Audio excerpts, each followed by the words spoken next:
What's up? It's your boy Kevin to turn on this motherfucking YouTube shit. Wow, what the fuck?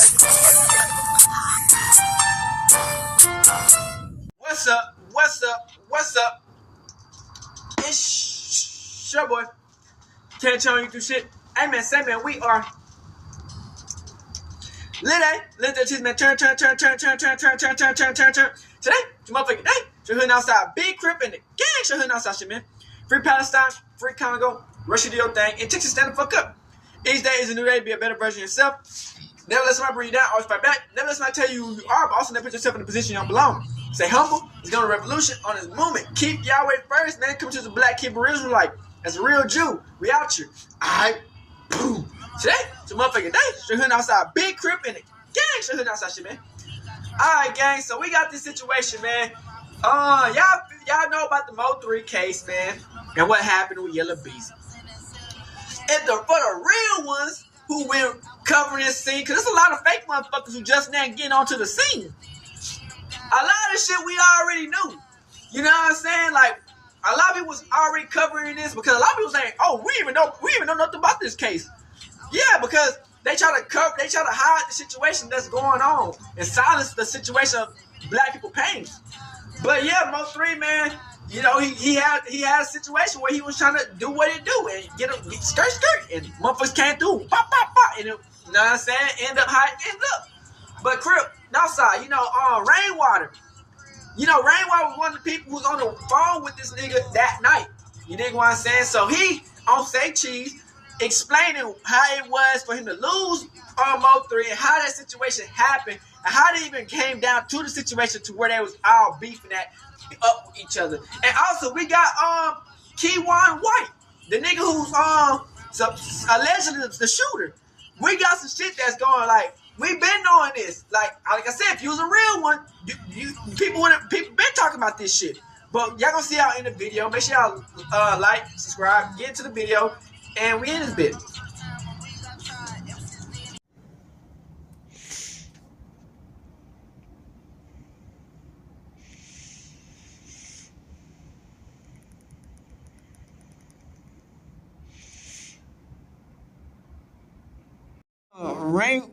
Shout out to Saycheese.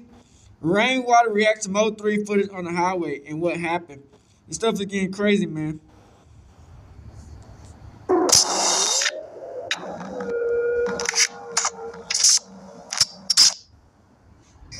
Oh man, we back.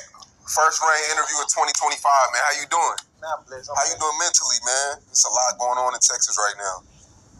Man, shit been with me lately. Like war in Texas, gang. Like I ain't realized for the last 5 years. Been like this I've been though. partying, kicking it, on drugs. Just so I won't think about reality. Them replaying that shit on the news every day with MO3 running. Man, really, man, bother me.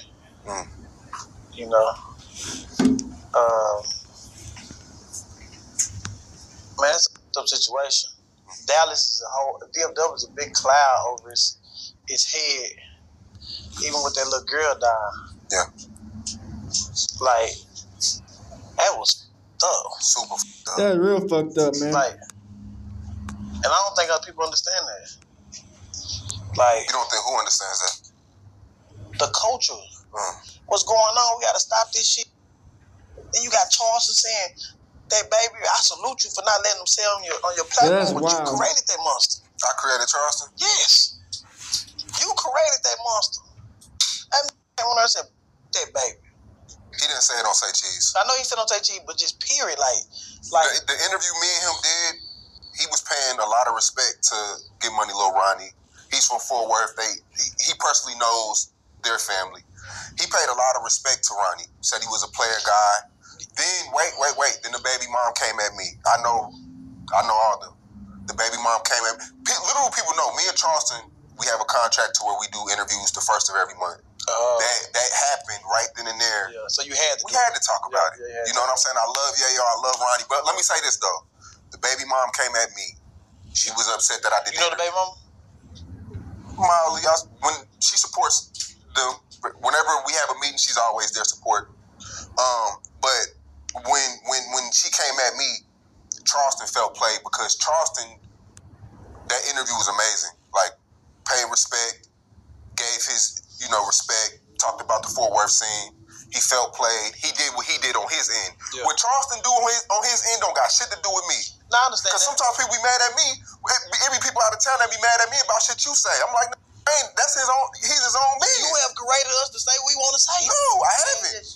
Charles. Sean, listen. You did. He should be suspended. 2 months suspension. Charles should be suspended.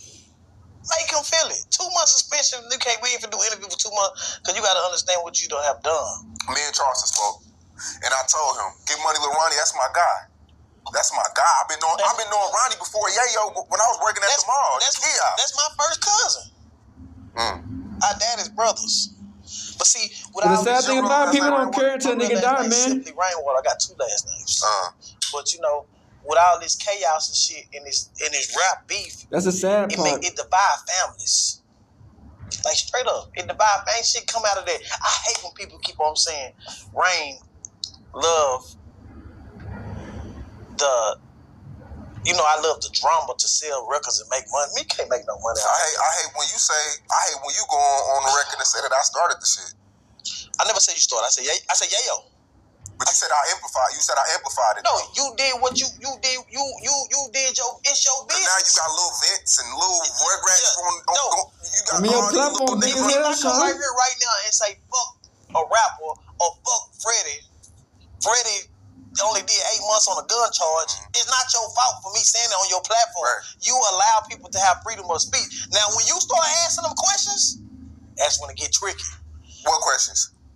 The pick six? No, you'll sit down like this. No. Let's go to the pick six. Cause you went on the Real Life Street Stars and said that the pick six. It did. Because it's MO3 personality and your question mix created a whole boom. So let's go back. 2017, 2018, pick six come out. MO3, the hottest artist. Him, Trap Boy, and Yella, the hottest artist. No, who was the hottest? No. Who was the hottest? Yella at that time. Yella didn't have That's On Me. It wasn't out yet? No. What about the song with Lil Baby? That wasn't out yet. Okay, but still, they was the top 3. Who was the hottest? They was the 3 kings. I want to hear the hottest. Yella. I want to hear the hottest. Trap. MO3. You gonna put my nigga third? I think MO3 was hotter at that time.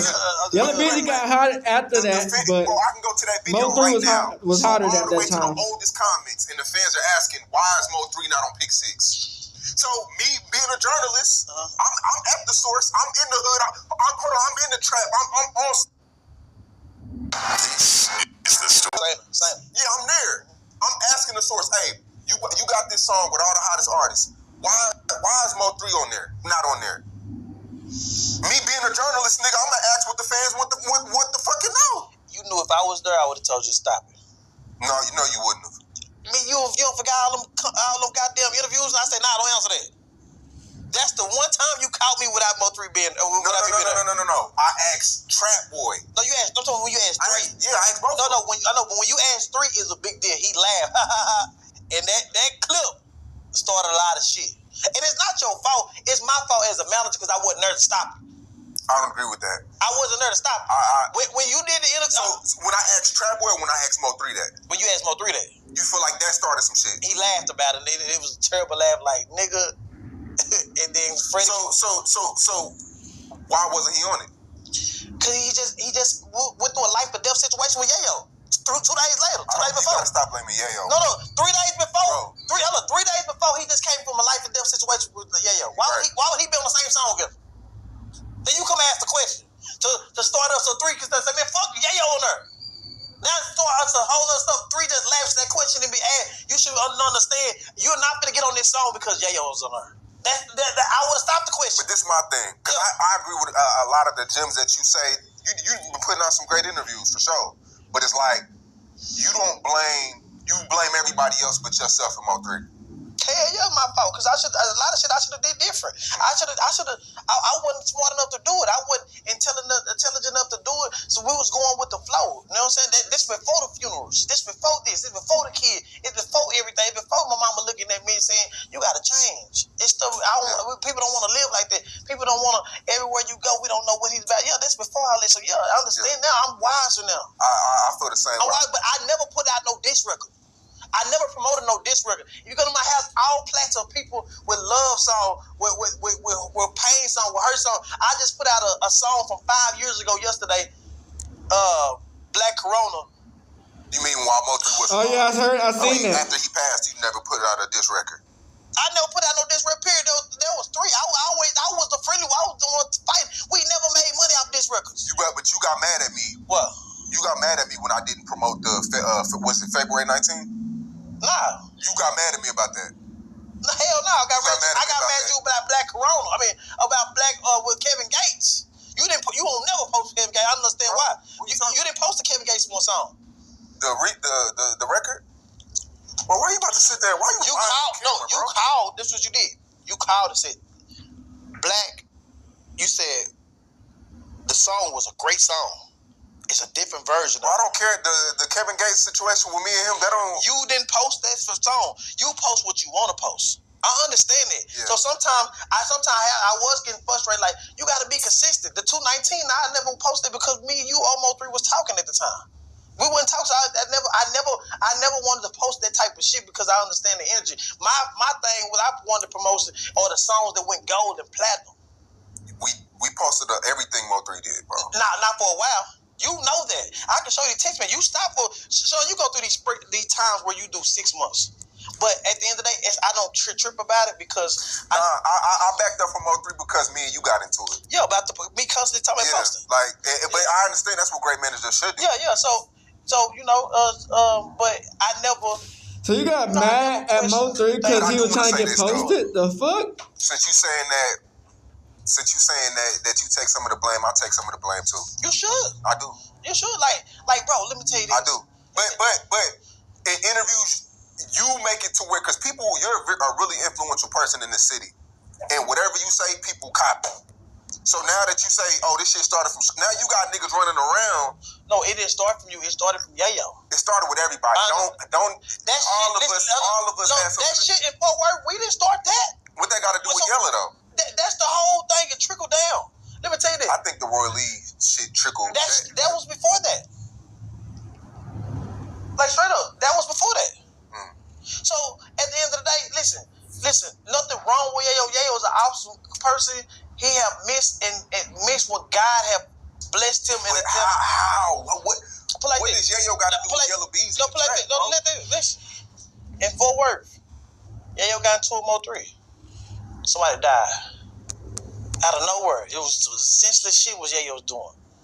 Went to Houston. Got into the Houston people. Somebody died. Came back out. Got into it, just started the whole drama back up in Fort Worth. Look, Ronnie died. He posted, I'm sorry.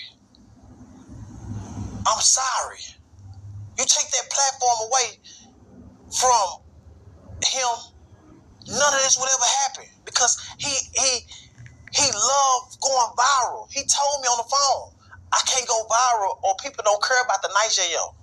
I got out on positive shit. People never cared about that. You know what I'm saying? Everybody know nobody give a fuck about no nice Yayo. No positive Yayo. They want that shit. You know that.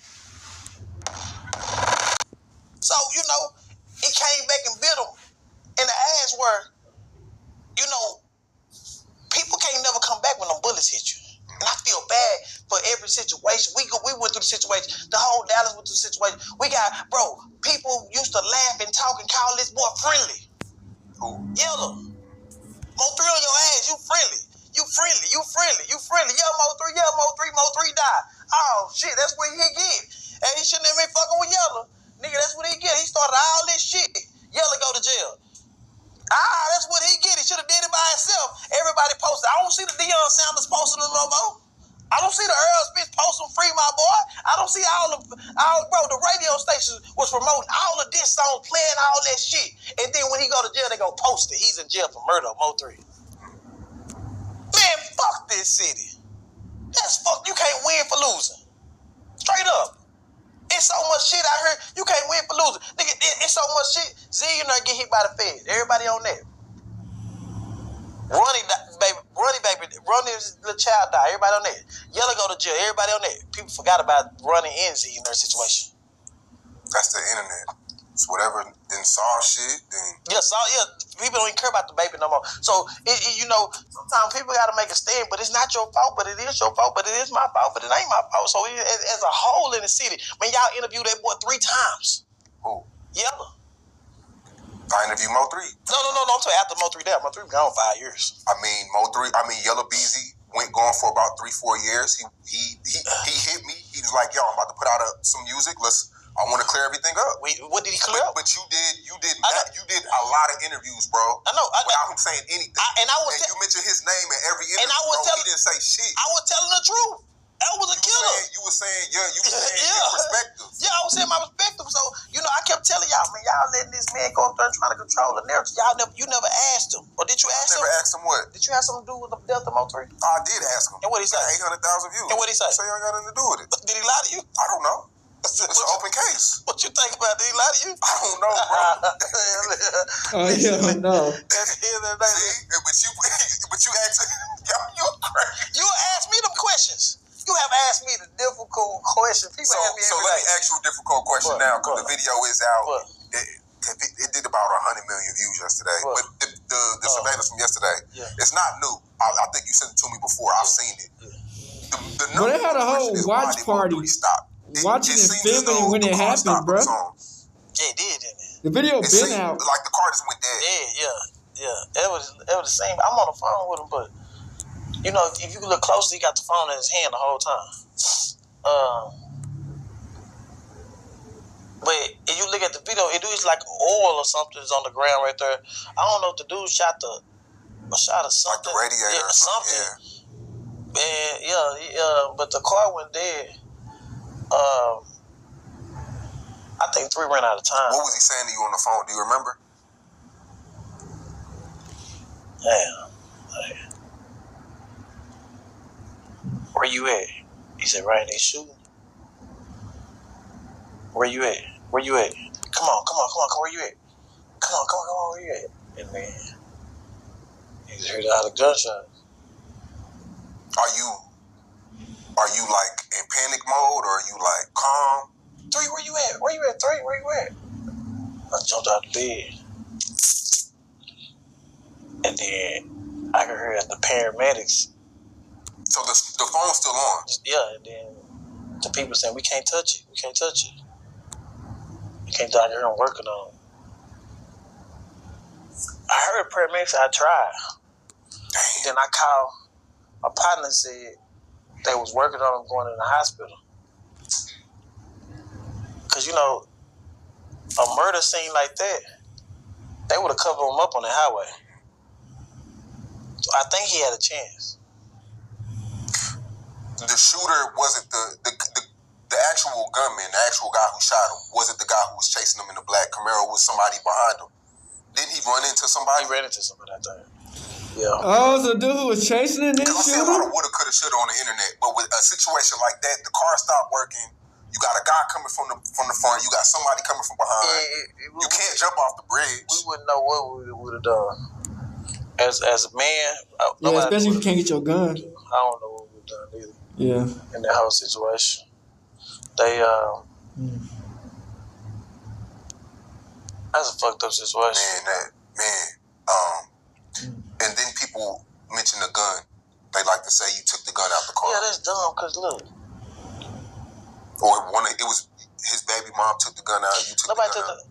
Who would have had the keys to get into a gangster car? You? How the fuck I'ma have MO3 keys? I mean, you was manager. Y'all used to. Managers or what? He got several cars. You think how I'ma have the keys to one of his cars? Like. You. Hey, straight up with it though. That was where he would. 3 had several cars. Like, why? How would I have the keys? You don't have anybody you close to don't have the keys to your car, do they? Third, any of your artists, nobody. You can't have the keys to no gangster car. Straight up. Yeah. He had several cars. I didn't even know what car he was in that day. When he left me the night before, the morning before. You know what I'm saying? So I wouldn't know what kind of car he was in that day, but let me tell you this. We just came back on the road. 3 had over $75,000 in all his jewelry in the car. In that car. So a person was not going to go take no gun out the car and leave the money. The police, everything's with the police right now. Money, all the jewelry, AP watch, everything. You know what I'm saying? Second of all, if somebody took the gun out the car, they would never follow him on the highway. They would have just did the job right then and there. Some people didn't know what he had. You can see the shooter kind of pause. You know what I'm saying? Some people don't know what he had. It's surveillance on his car the whole time in the apartments. The police could see who went in and out of his car. I believe 3 was moving too fast. 2 things, he couldn't get to it or he left it. So you still don't know if it was in there or not? I want to get to the car. It take about 15 minutes, 15 seconds, 30 seconds to get to where he put his shit in. I could tell he was in there kind of panicking. Because right when he got in the car to get it, that's when he started shooting at the car. Yeah. So, you know, you just like... A person put like this. Stephen Curry do all the shooting. But he started panicking when people started doing the shooting back his way. That makes sense? A little bit. A shooter is used to doing the shooting. Yeah. But, you know what I'm saying? Nigga ain't used to getting shot at. Defense, then, you know. It's a fucked up situation. Like, I wish I could have stopped it and got in front of it from the beginning. And he was only back to shoot a movie, right? Yeah. Yeah, like, I should have kept him in California. That nigga came back and... Damn pussy, man. Always about some pussy, man. Fuck. He was about to do the dumbest shit? Yeah. What you mean? Like, he was gonna sign a black youngster. MO3 was? Yeah. Huh? Was you telling him not to? I mean, it was a good situation, but black youngster, he was doing anything he could to get close to Gotti. Gotti wasn't responding to him. I got the DMs. Gotti never responded to 3. 3 lived and died trying to get Gotti attention. Why? Okay, you got it. Gotti? At the time, 3 was bigger than Black Youngster. Damn near. Yeah. You know what I'm saying? He was trying to do a joint venture with Black Youngster and guys. And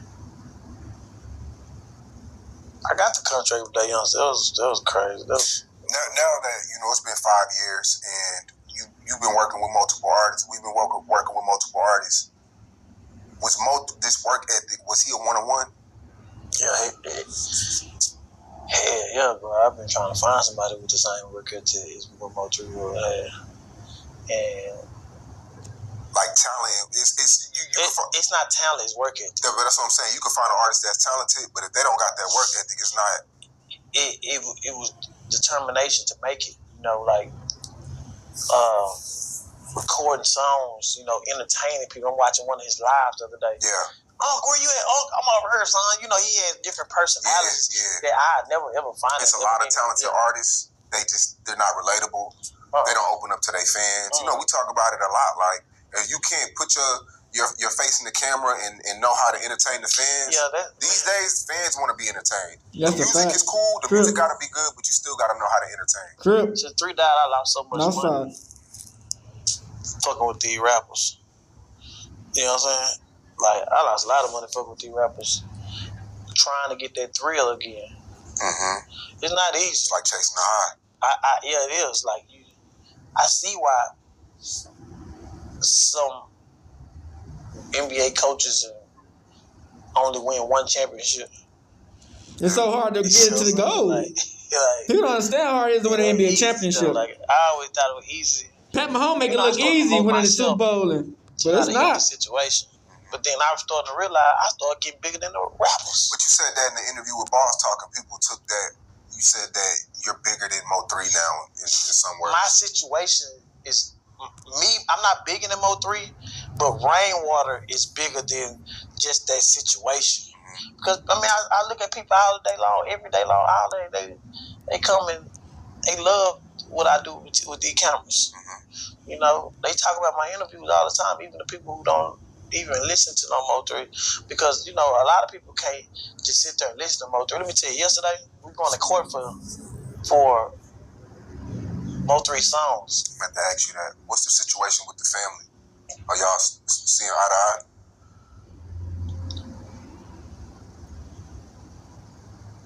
A couple of his families who ain't trying to be rappers and be famous, yeah.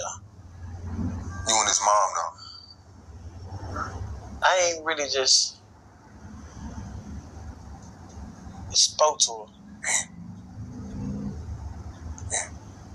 Like, we was cool 2-3 years ago when everybody was, the money was coming, everybody was just partying and kicking it. What did you do? What are they? They accusing me of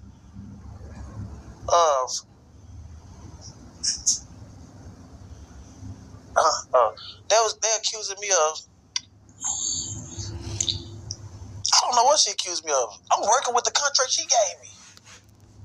I'm working with the lawyer she gave me. Everything, the car I'm dealt with, she gave me. Like, what the hell I did? People getting in their ear? Man, people think, with all the interviews and everything that's going on, it look like, after artists die, life but do you can't goes get in on. your It sucks. conversations, one-on-one conversations. You understand what I'm saying? Like, when the money was good, everything was good. But I always knew, and I always try to work in front of that because I knew one day it would stop. Yeah.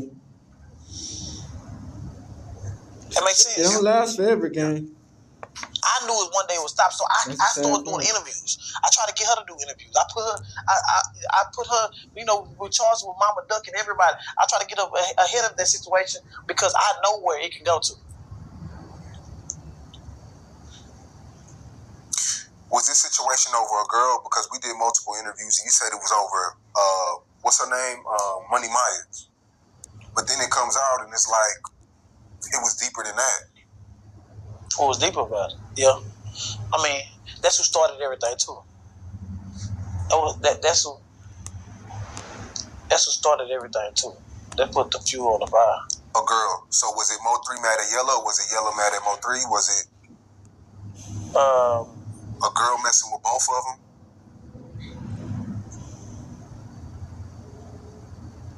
Because for the longest, you said Yella had nothing to do with this. You said it was over a girl. I always knew Yella did. You know how you tell somebody, nigga, you can't fight. You can't do this, you can't do that, and watch them try to crash out and prove. I kept saying as a jealous baby that some people from Oak Cliff used to call my phone and say, man, tell Rainwater, you know what that shit was about? They was trying to prove that it was about some gangster shit. They wanted to claim that because they couldn't claim that. I kept saying this and that. Freddie started making songs about it. He started making songs, telling people this and that, making songs about the whole situation. So yeah, I always knew that, but I always try to downplay it just to make them tell what really happened. I wanted them niggas in jail. I don't want to speak too. It's still an open case. He's released on bond. Man, they laughed at me when I was on that ground. They laughed at my partner when they this and that. Man, listen, the world got to be a safer place. Man, that you got to be an evil ass nigga to pay a nigga for a murder and watch him go rot in jail. You can't get away with murder no more. See what happened with the Sauce Walker shit? It's hard as fuck. They got this nigga in a convenience store 30 minutes away. Running.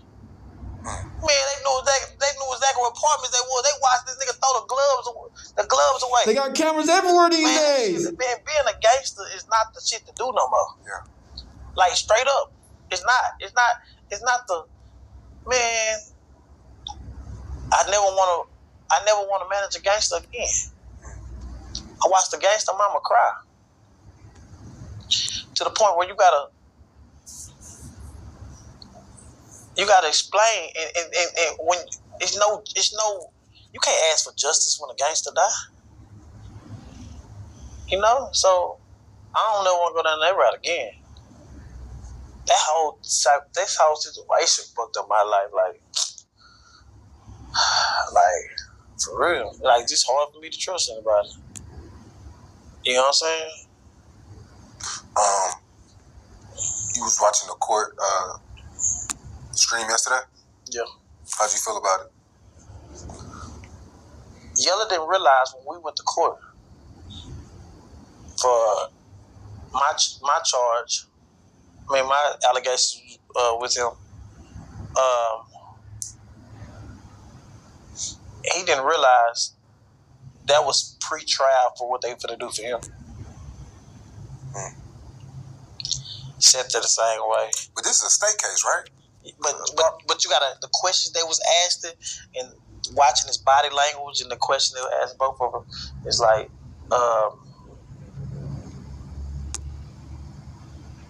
he didn't realize what was going on.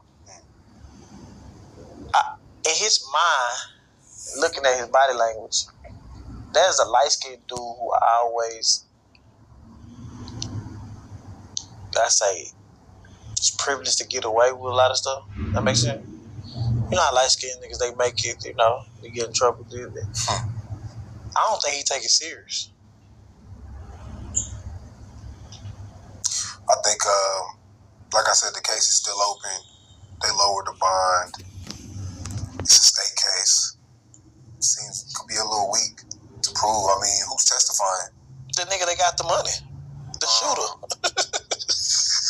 So this ain't just somebody that... No, it's a shooter. He paid me to do this. You still gotta... It's hard to believe I mean, you must ain't met Officer Barnes. I got pulled over every day. You got pulled over. That's what I'm saying.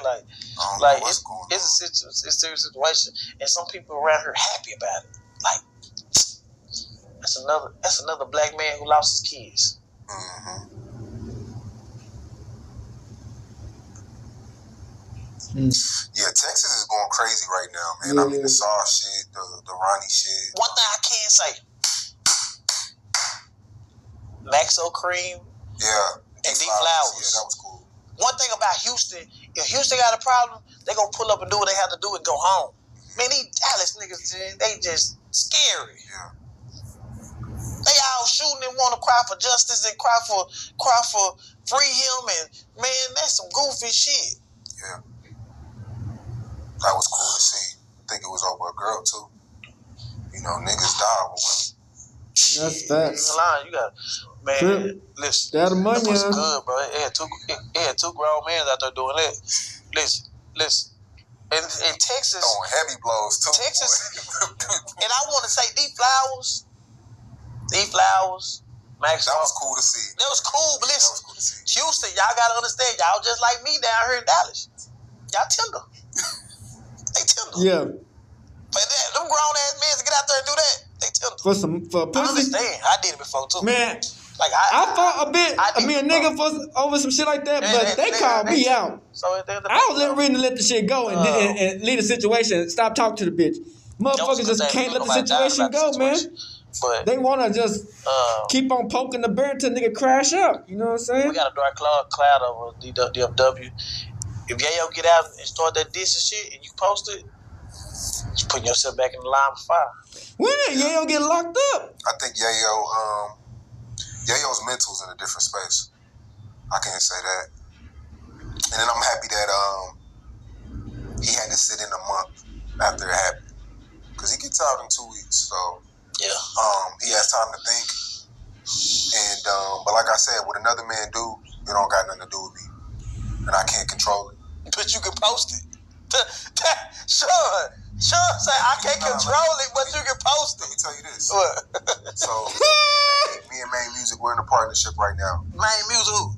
With Tech? Yeah. Man. No, let me finish. Yeah.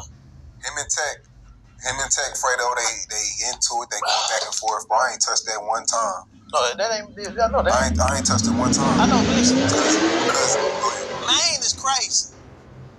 Main had some management behind him, and I was a root for man. You know what I'm saying? Man should have got out and been bigger. You know what I'm saying? I understand why you don't touch it. You don't want to get in that Baton Rouge shit. Yeah. That's a different beast. You know what I'm saying? Yeah, but I stayed away from that. And, I mean, back then it was, you talk about me posting shit, but you got to stop acting like y'all don't want to be posted for doing the things y'all do. Nigga, I don't want to be posted for some of that shit, bro. You said that I woke up one morning and you posted awkward shit about me. What I post awkward about you? Mama Duck. I sue every diamond out them bitch ass niggas' teeth. That to go up, I didn't want that to go and say cheese. I didn't go and say cheese. Then I wake up. Bro. Rainwater said they stood over Southwalk. God damn, did music. God damn, sure. Why you don't post the good shit about me when I sit there and say, I got a basketball team coming up, or I got this, I got that. You posted the bad shit to make me look bad. Bro, when you are a public figure, you can't choose what you want to go. But you don't post the shit that I want. Like what? Like Big E. I like Big E. But you don't post it. I wake up in the morning and sit there and say, Sean, God, this posted her. I wake up in the morning, everybody blowing my phone up. God damn, Rain, they stood over him? I made that whole story up. For Wack. So Wack can go report fake news. And here you go posting it. The academic posted it. Then everybody posted it. So where you think I found it at? On the internet. On Twitter. Going crazy. That shit already had like 400,000. It don't matter. When you did it, had millions. Hey, Dallas Global, Rico TV, Beezy TV, they posted Lil CJ Casino was in jail. Yeah. They had the video and everything. I'm like, damn, that dude look like Wakanda. And you posted. I posted. That nigga called me. Damn, nigga. I said, bro, that shit on like 20 blogs already. No, but you posted it. But you posted it. See, I knew about the Saul shit hours before that shit happened. I said, you know what, I'm gonna wait until they get on Facebook and I can't post shit first no more. No, you can't. You don't need to post shit, a lot of shit at all. Stay away from me. Let's go. We need to post something about Brenda or something. You know what I'm saying? What happened to Brenda? Brenda? Yeah. Who's Brenda? And the baby. See, you don't even know about shit. You know what I'm saying? So nah, but you, man, post something like that, man. You posting the shit that just go viral. It don't post to go viral. When it go viral in your shit, it's like it hit the core. But you gotta stop saying my fan base is different from. It is. Man, your fan base is little Mexican kids too, little YNs. You know what I'm saying? Little bitches that's burning. You know what I'm saying? Like straight up, it's the Mexican crowd. It's the crowd that just your crowd is right now. It's the most terrifying crowd from 15 to fucking 35. So my crowd is different from Adam. Your crowd is the people who ain't found themselves. My crowd different from Adam. Yes. Your crowd way different. Adam got the hippies. Adam got the porn people. Adam got the upper crowd. Adam got the gangbangers. You know what I'm saying? You got the people in the midst of growing up the streets who ain't found themselves. With the shit. You can post anything on your Adam shit, you talking about goofy ass shit. People don't even know and that you know it's stupid shit. Saycheese, you might get touched around this motherfucker. That's the bad situation about that. You know, at the end of the day, you need to control it. You control the narrative in the heart of the streets.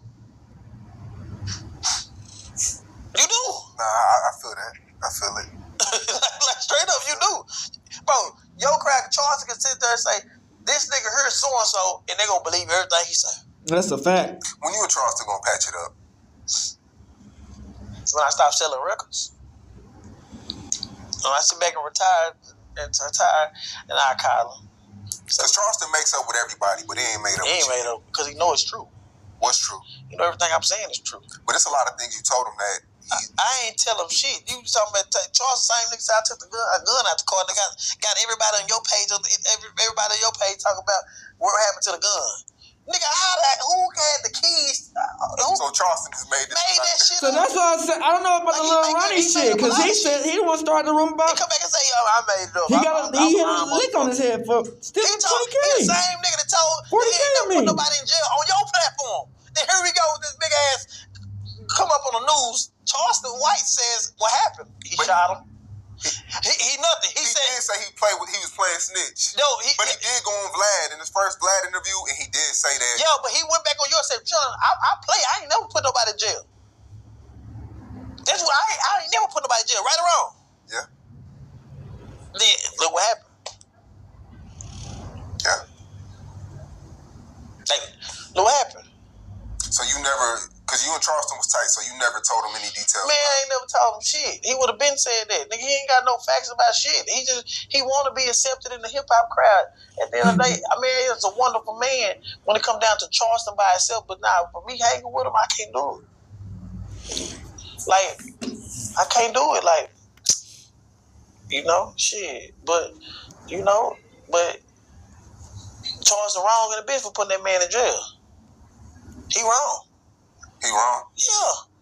In our interview, he said, as a kid, you're told to tell. And Man, he was told to tell. he ain't telling everything right now. He ain't telling everything he doing right now. He said he will. He will put you in jail or hell. He keeps saying that. No, he ain't telling everything he doing right now. Nigga said jail or hell, bitch. Nah, he said in our recent interview he will put your ass. Man, he tell you everything. He got your mind gone. I'm telling you what another man said, bro. I'm not telling you what I think. Listen, I'm telling you what he Nigga said. said I understand jail what or he said. He ain't hell telling is everything. You going to the insane. club, you with them girls is and everything, wild. and they drunk. Now you snitching. I'm snitching. He made me a snitch. He made me tell it. Nigga, I just put my baby mama in jail the other day. Both of them before. You know what I'm saying? So at the end of the day, I'm telling everything because they'll tell on me. That's a fact. We about to get almost done watching this video. Y'all can watch the full video on Saycheese. Nigga, people You know what been I'm shitting saying? on me this whole time, and they We're mad gonna at me. try to I'm finish shitting the back. last little minute off and get to the next section of this shit. Nah, for real. We gotta change all the system for the good dads out there who baby mamas is trying to put them on child support. That's a fact. Nigga, straight up, nigga, wicked women living off kids to live on. You know what I'm saying? Just straight up. Nigga, nigga, it's a lot of good dads out there and wake up in the morning and do this for their kid, but you can't get the glamour and glow that their daddy got, so you try to go for child support. I'm ready to fight for you. Everything with glitter and gold when the thrill was there. Yeah, man. How you feel about Dallas? You got Big E now. You got Chris. Shout out to all them, man. Dallas. We about to go and get done with this, man. New Dallas is. How they been doing lately?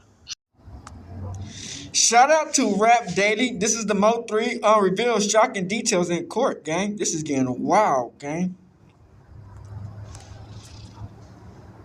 I heard they snitched on accused of killing MO3 just went on Yella camera, Beezy. and what he said has everybody talking. That came straight from Kewon Dontrell White, the man accused of chasing Mo3 down a Dallas freeway and killing him in broad daylight. But now, he's flipping the story. The twist is wild, the timing hits hard, and what he just said might change everything about Mo3's murder. Let's get into it. MO3's killer just revealed shocking details. For the past few days, the streets have been buzzing about Mo3's death and Yella Beezy's arrest for allegedly orchestrating the hit. Everyone's talking about that. But what most people don't know, or barely talk about, is the man accused of actually pulling the trigger. Kewon Dontrell White. White was charged with Mo3's killing first, but while awaiting trial, he was hit with a 9-year sentence for a federal gun case. And just when you think he'd stay quiet behind bars, he pops up in a jailhouse interview and makes a revelation that has everyone talking again. That line hit hard. He said it calmly, no hesitation, no second guessing. He made it clear he didn't do it. They got the wrong man.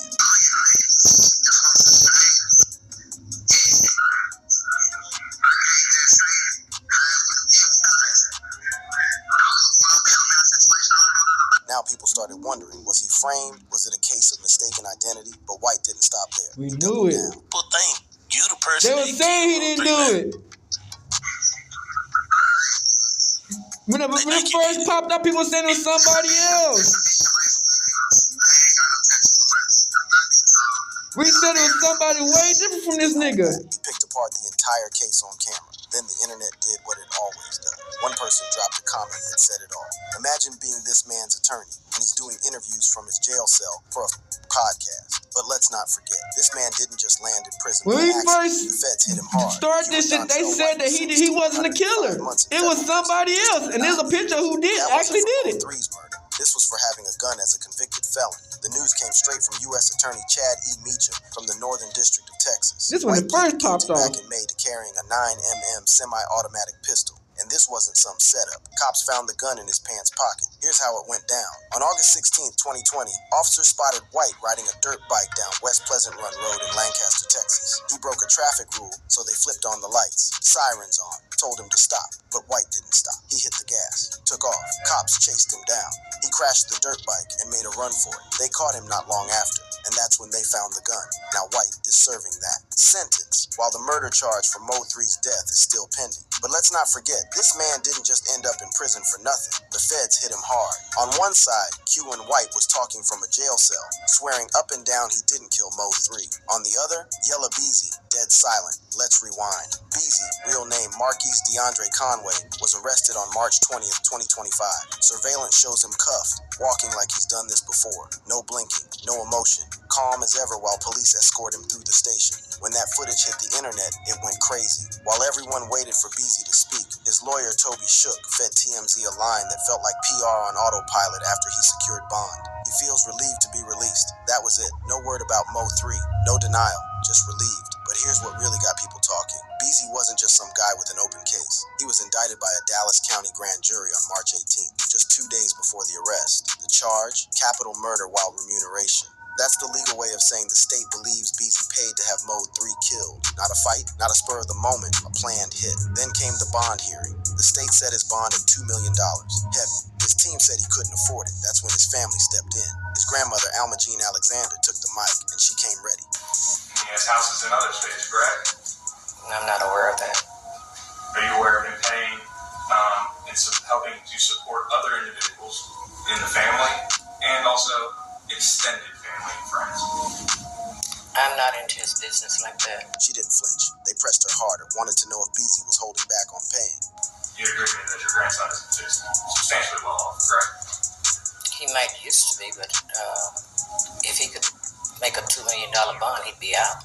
Would you agree with me, though, that there's a difference between can, want to, and choosing not to?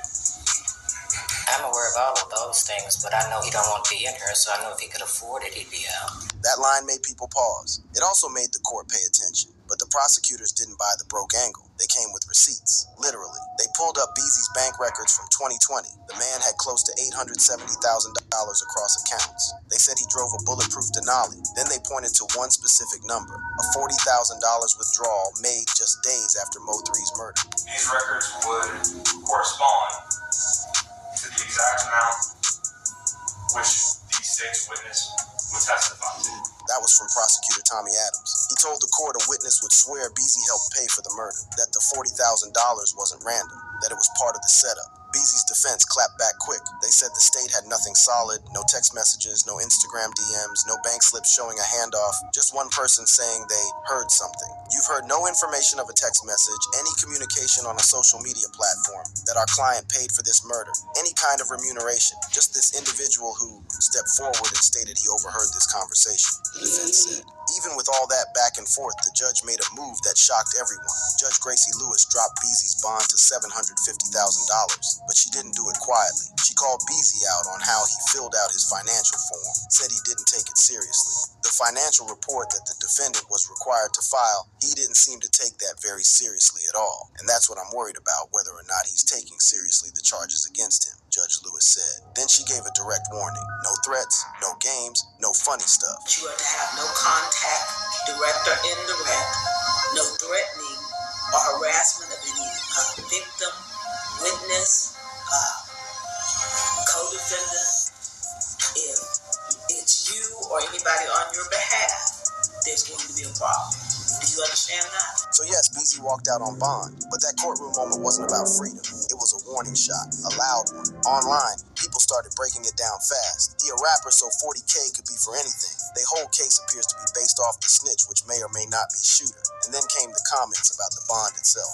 From 2M to 750K in a week or so is pretty impressive. He might beat this case. People weren't shocked he got out. They were impressed by how fast it happened. This man is not worried at all, and he's far from broke. He's from the cliff for real, because if you got a bulletproof ride, 6-figure accounts, and $40K to pull at any moment, saying you can't post bond feels a little fake. He better get out of the country. Then came the side-by-side takes. And Tory couldn't get a bond for a case that didn't involve someone dying. Wild. He get a bond, but Diddy doesn't sit on HH. People weren't just watching. They were comparing. Some saw it as a privilege. Others saw it as power. Then came a key detail from the court that got less attention, but meant everything. The judge said in the courtroom that one reason she lowered the bond is lack of evidence so far. She warned Beezy not to try to intimidate people associated with the case. That was it. That's the part people skipped. The judge basically said the state doesn't have a full case yet. No real paper trail, no digital evidence, just a shaky story and one witness. That's why Beezy walked. And then came the tweet that made everyone stop scrolling. Big U paid it for him. It might have been a joke, but it stuck.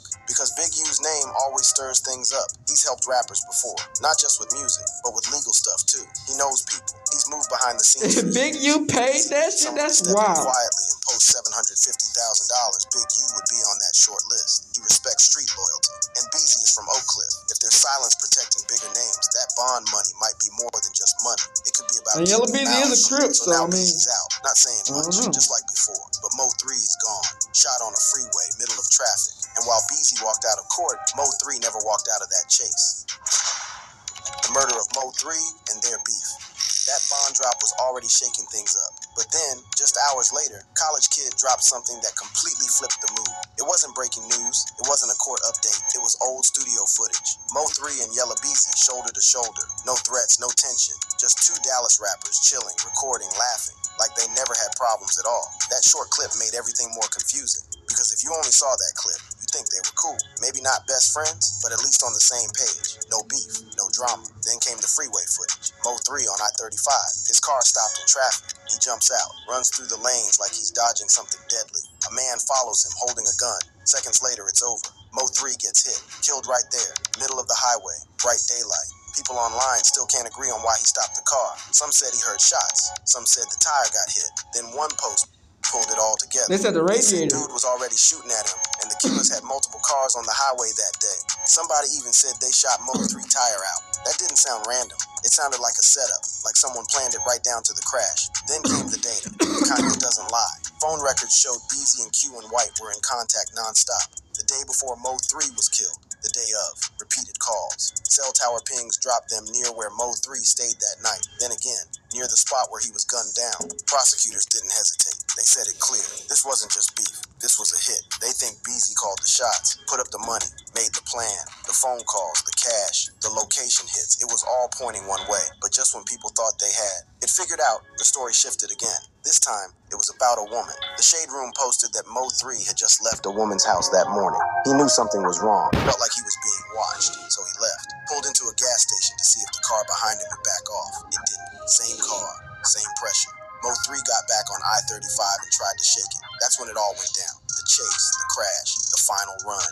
TMZ dropped more. According to a TMZ_TV, MO3 was desperately trying to get away from his alleged killers moments before he was fatally shot on a Dallas freeway.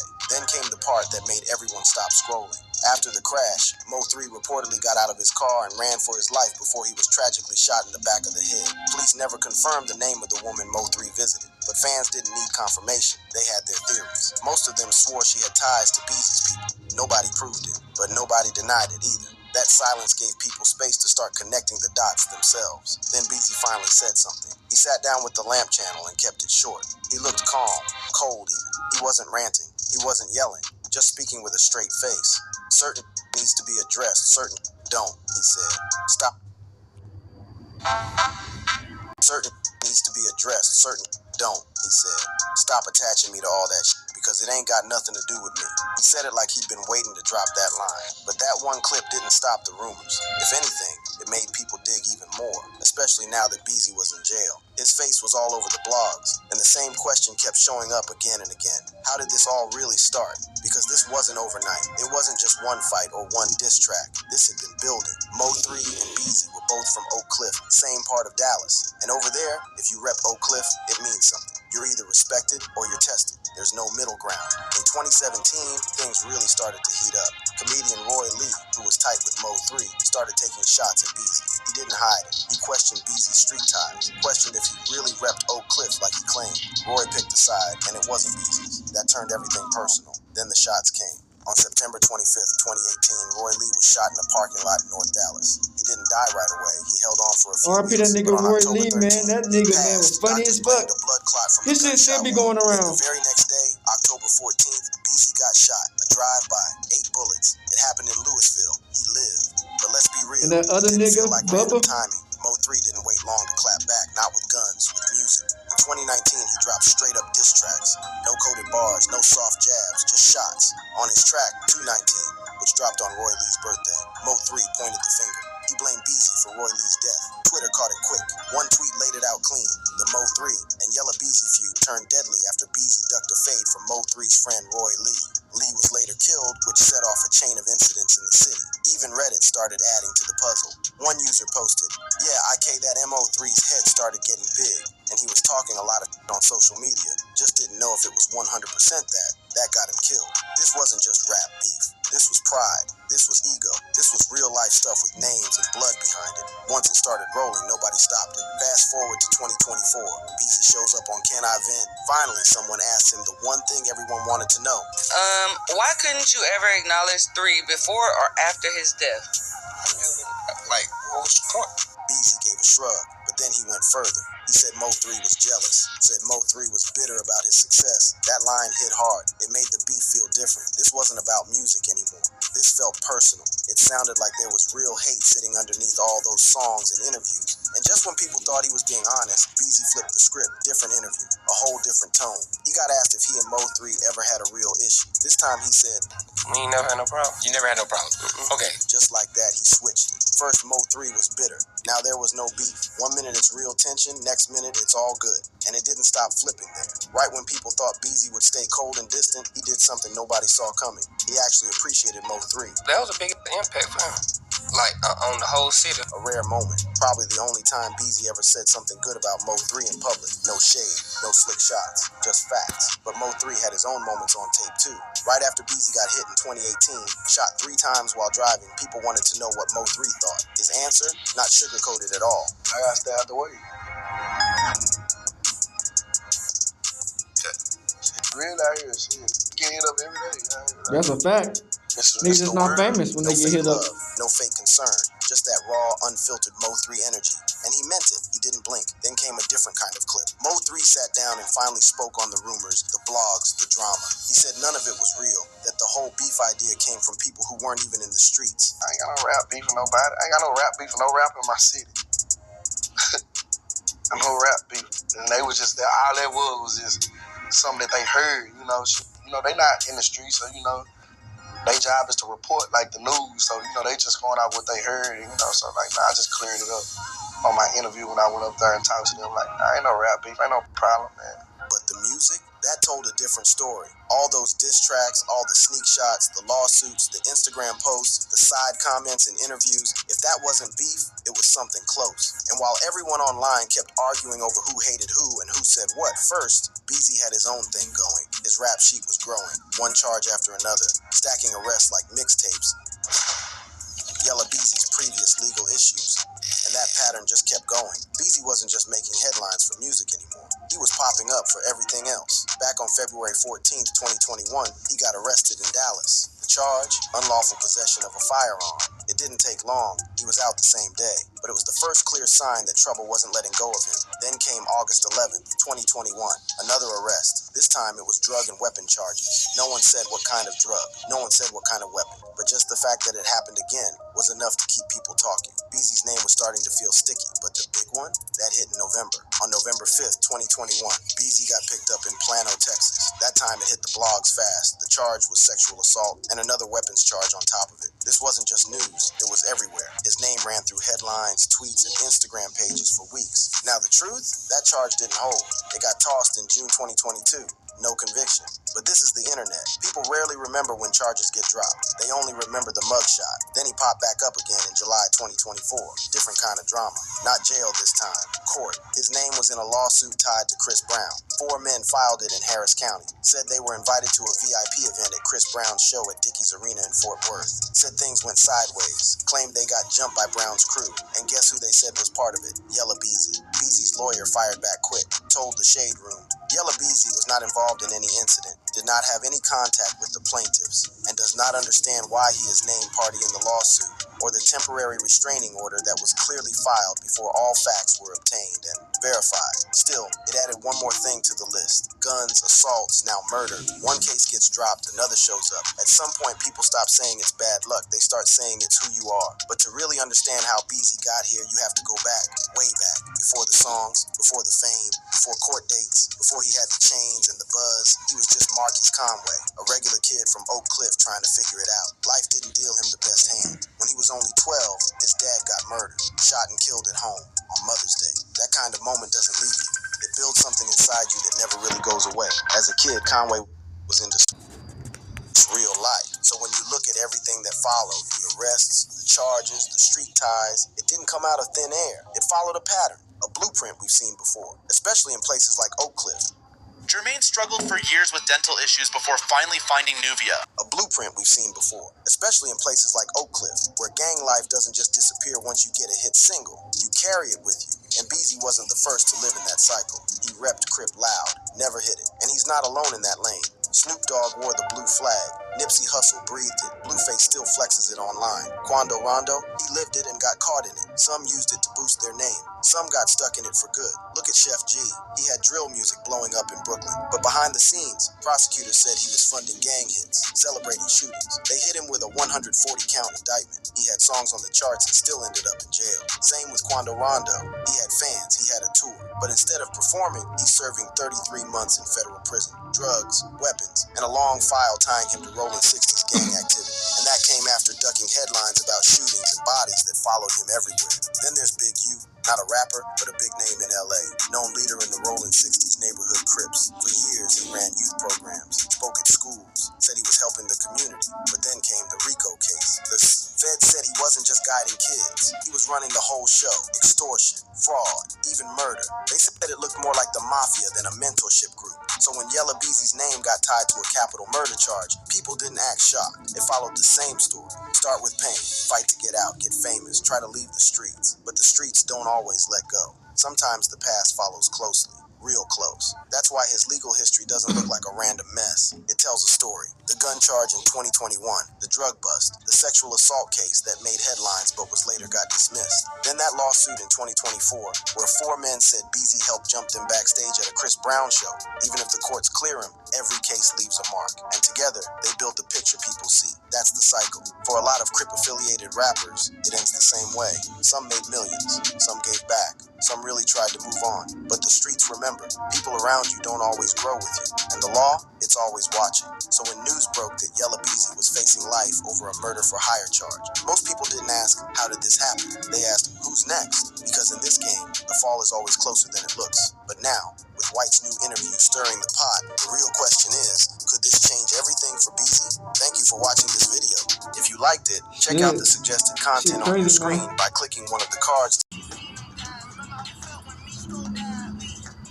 I'll be back.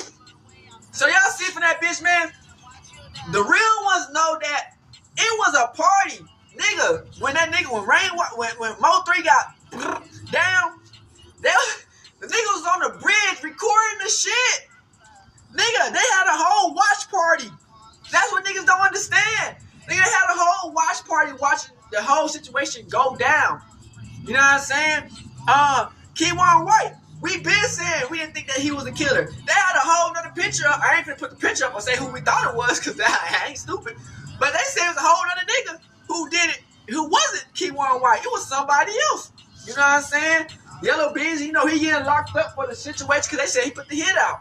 But Rainwater, you know what I'm saying, he was sure that night talking to MO3, and, you know, like I said, man, it's kind of tough trying to manage somebody who is stuck in the streets But like I said, Rainwater, like he said, he gotta take some of the blame because he was ain't like he wasn't egging some of the situation on. You dig what I'm saying? A lot of shit happened, and you know it messed up where you know they had to change up a lot because when MO3 passed away, man, you know it went down. You know they lost so many people. Roy Lee, Bubba, you know, then Yella got hit up. Then it just so much shit that happened. You know, Go Yayo, somebody got hit up in Fort Worth. It's just so much shit that went down to where it all ended up to where it just a debacle gang. And it's sad because you know we have so much talent in Texas. We still do, but it's like we never know. If you like, you might get hit by the feds or you might get hit with the chopper. You know what I'm saying? So it's just like we live in where we gotta stay protected at all times. And if you on some shit, you know what I'm saying, cover your tracks and can't get caught out here because one false move it's done forever. You dig what I'm saying? They looking to hang niggas around this bitch. Let's be honest. But yeah, man. So that's it, man. We look into this situation and how Rainwater felt and Kewon White and all the situations getting crazy around this bitch. We out this bitch hood, Northside, big crip in the gang, Northside shit, man, gang. Hey, Dad, you know, dog, when we link up, dog, this shit be legendary. You know this instrumental, you the engineer on it, so Kodak everywhere.